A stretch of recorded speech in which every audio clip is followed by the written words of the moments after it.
Now tuned into the greatest. The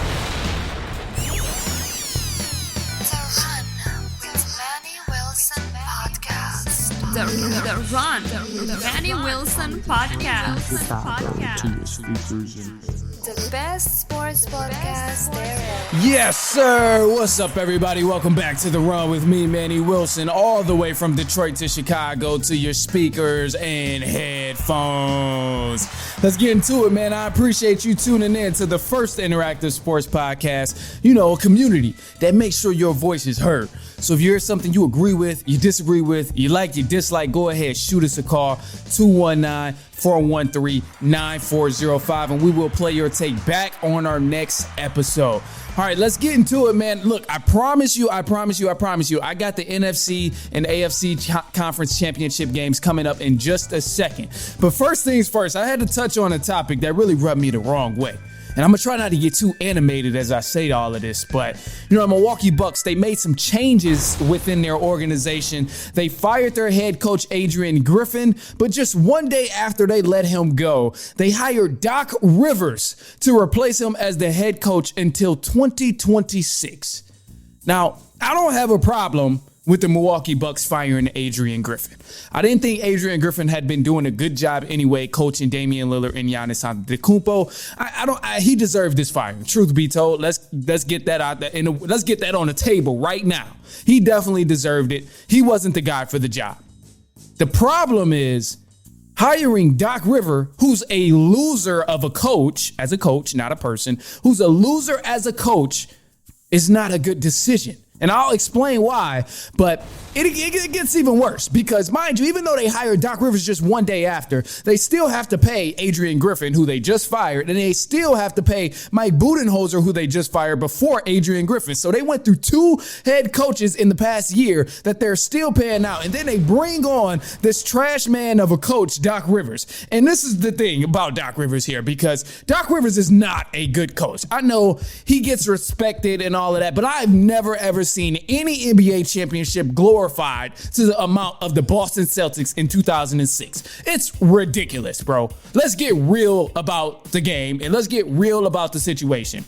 Because Doc Rivers ain't did nothing since that 2008 Boston Celtics team. He's literally been garbage. Ever since that Celtics team, Doc hasn't seen a second round since 2008. That's when he had Kevin Garnett, Ray Allen, and Paul Pierce. Did not get past the second round. Hasn't been back to the conference finals since that time period. This man, Doc Rivers, has lost 7 of his last 8 closeout games in the playoffs. And what's crazy, I haven't even gotten to the worst part yet.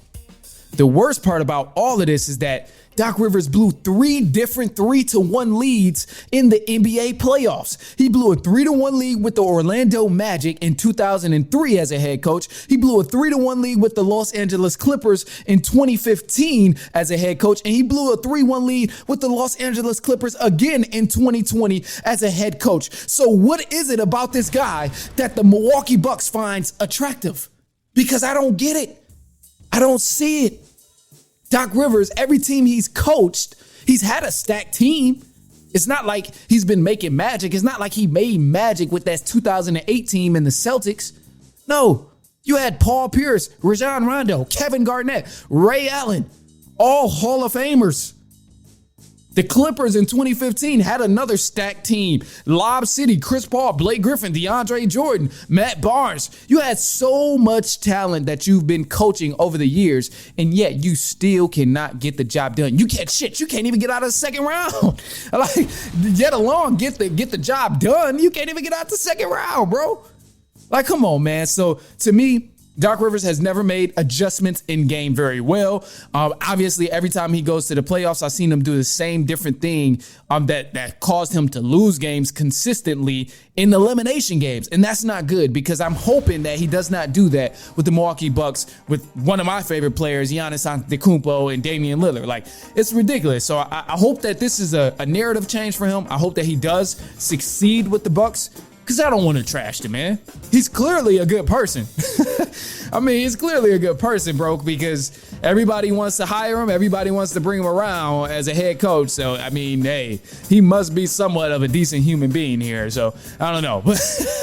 But anyway, look, simmer that down a little bit. Look, we're going to get to the AFC, NFC Conference Championship games in just a second. We got some news as well.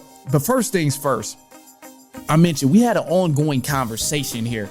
Who is the best NFL team to ever touch a football? There was a couple different teams that we threw out here from earlier episode in the beginning of the week. We said the 85 Bears was considered as the best team to ever touch a football. The 2021 Chiefs, the 2007 Patriots, 1972 Dolphins. We did a terrible job at promoting. I'm not going to lie to you. So those videos just now hit the internet. The videos just now hit the social media. So a lot of people haven't really got to chime in on it yet, but there was some comments and there was some takes about maybe the Cowboys being in there. I think it was 1991 Cowboys. There was the San Francisco 49ers was another team that was considered by someone in the comments. But, we also want you to share your opinion as well. We're gonna keep it going, for at least a couple weeks.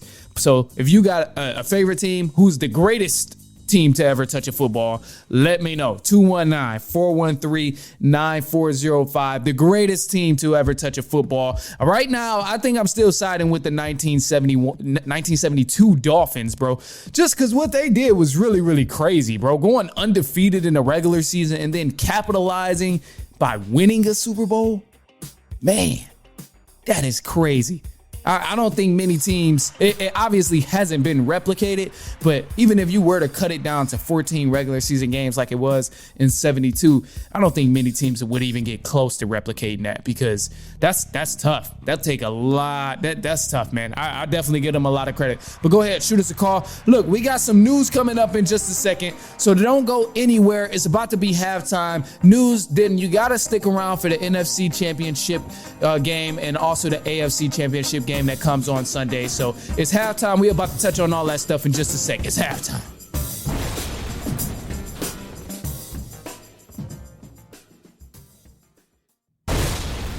All right, and news for the run. Let's get into it. Starting off with the NBA. The Miami Heat, they made a trade. Kyle Lowry in a 2027 first-round draft pick was traded to the Charlotte Hornets for Terry Rozier.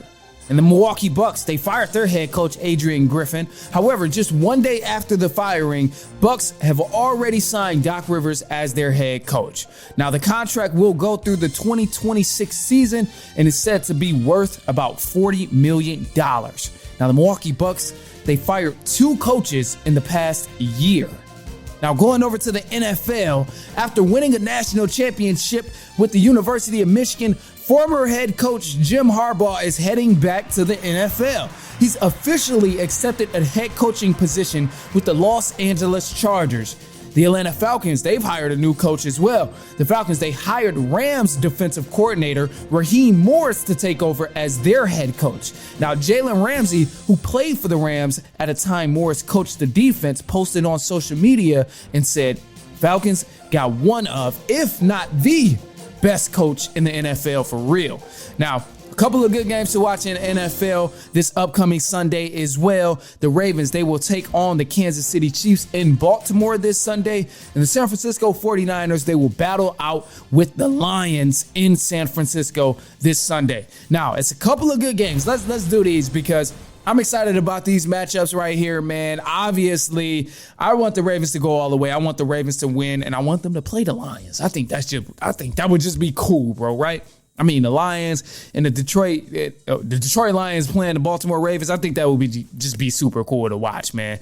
But anyway, starting off with the Ravens and the Chiefs, the AFC Championship game, I'm hoping it does not come down to the wire because Patrick Mahomes and the Chiefs, man, they close out games extremely well in the playoffs when games come down to the wire. So I don't need this one to come down to the wire. Obviously, the Chiefs haven't really seen a team like the Baltimore Ravens defensively yet in the playoffs at all. So this could make a difference. But I think going into this game, Ravens kind of got to run it up on the Chiefs in order to win, because frustrate the Chiefs offensively, throw them off their game, bring pressure, don't allow them to get rolling. Kind of just, you gotta get them to business, bro. You got to really get them to business, man. I'm hoping the Ravens come out there and bring pressure on Mahomes, just like we seen the Buccaneers put pressure on Mahomes in that Super Bowl when Bucks and the Chiefs faced off as well, because they had Pat Mahomes fighting for his life.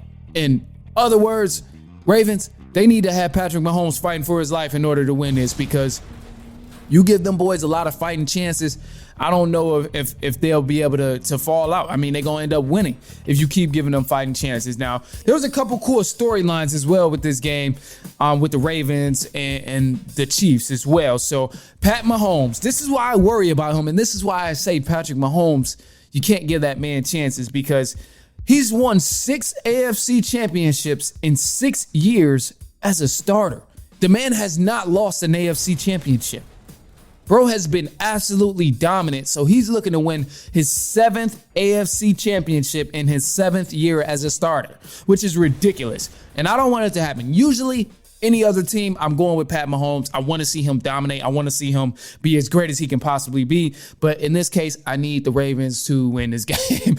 I need the Ravens to win, because the Baltimore Ravens, this is their first AFC championship game since 2012. And Lamar Jackson, he's playing his first AFC championship game ever. So I want him to have all the success that may not or may come during the rest of his career. Who knows? These are once-in-a-lifetime opportunities for us, so you really got to take advantage of them. And Pat Mahomes done did his job early on, especially in his career with the Chiefs, and I'm hoping to see Lamar Jackson. But ultimately, I'm imagining a great game here. Definitely going to be a defensive battle. Hopefully some offensive sparks as well from both sides. But I don't anticipate, teams coming in really blowing each other out, even though that's what I'm hoping for, just so the Ravens can go on to the Super Bowl. But I don't think it will happen. I'd rather the Ravens win in a good way in a close game by actually battling it out with the Chiefs. But there's another game that's going on as well. I don't think this one will be a blowout either. The San Francisco 49ers versus the Detroit Lions in the NFC Conference Championship game. Now, this is going to be in San Francisco, and that's going to be tough for the Detroit Lions to win. They're on the road again. They haven't played playoff games on the road so far because they had this home field advantage. Now, I'm going to go with the Lions to win this game because they are the underdogs here, and nobody's really giving them a chance right now. The notion with the Detroit Lions is that, they're good. They're a really good team, but, they're not good enough to beat the San Francisco 49ers, or they're good. They're a really good team, but they're not good enough to beat the Rams. They're a good team, but they're not good enough to go to the Super Bowl. Like, people are respecting them, but we're still giving them limitations on how great they can actually be. Clearly, they proved to everybody already that they're a damn good team. I don't know why ESPN has the 49ers as a 74% chance to win when the Lions clearly proved to be a damn good team. That's something that's like wild to me because, what else do they have to do? So, I'm hoping Lions really show they behind it and beat down on the Chiefs or beat down on the 49ers, my mistake. But, I don't think it'll be a blowout or anything, but they have the ability to win. The game can really go either way, especially with both of these different matchups. But some keys here for the Lions that I really think they have to focus on, and it's going to be tough tasks because we've seen other teams try to do the same thing, but they just weren't able to get it done.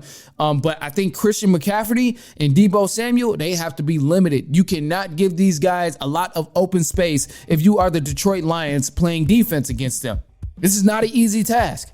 So many other teams have tried to do it, but they just did not succeed. It's going to be something that has to be done if you want to beat the San Francisco 49ers. You got to be able to stop McCaffrey. You got to be able to stop Deebo Samuel. If you don't do that, then good luck. Like, they're going to run all over you. They're going to turn these 10 yards into 25 yards into a touchdown. That's just what's going to happen. That's what we've been seeing consistently happen with the San Francisco 49ers. Now, here's one of the things, too, that if I'm the Detroit Lions, I would try to do this. I would maybe make an adjustment in one of the quarters or anything to maybe switch to this game plan.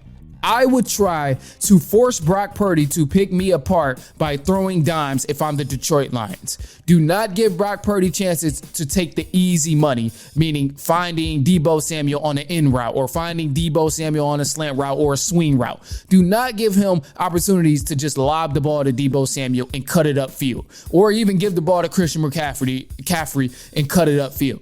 That should not be the case, because if Brock Purdy is allowed to do those things, that's giving the 49ers offense a lot of options to run the ball, throw it short, throw it deep, throw it long, throw it medium. That's giving them so much leeway to pick apart your offense. But if you allow Brock Purdy to just throw dimes and show that he's really him, which I have not seen yet, I think you stand a good chance. And not that Brock Purdy can't do it. I mean, he can. I mean, clearly he makes good throws. He's not a trash quarterback or anything, but I just don't think he's as good as everybody's hyping him up to be. So with that being said, you got to make this guy beat you on his own rather than relying heavily on his skill guys to beat you. So I don't know. It'll be tough, but ultimately I'm going the Lions to win. I would love to see a Ravens and Lions Super Bowl. That would be phenomenal to watch. I think either way, we're going to be blessed with a great Super Bowl, regardless of who makes it, whether the Chiefs make it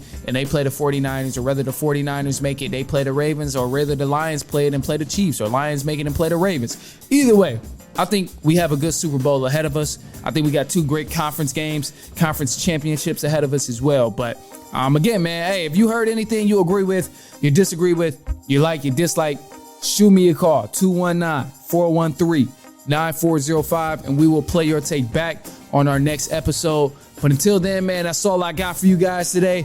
I appreciate you for tuning in, hanging with me. Follow me on Instagram at The Run Podcast. Follow my personal as well at I am Manny Wilson. Send this to a cousin, a brother, an aunt, an uncle, a niece, a nephew, a co-worker, anyone you know who loves sports and will be watching these games, or maybe they just like Doc Rivers or they're a Milwaukee Bucks fan. But until then, bro, I'll be back later on next week, and so on and so on and so on.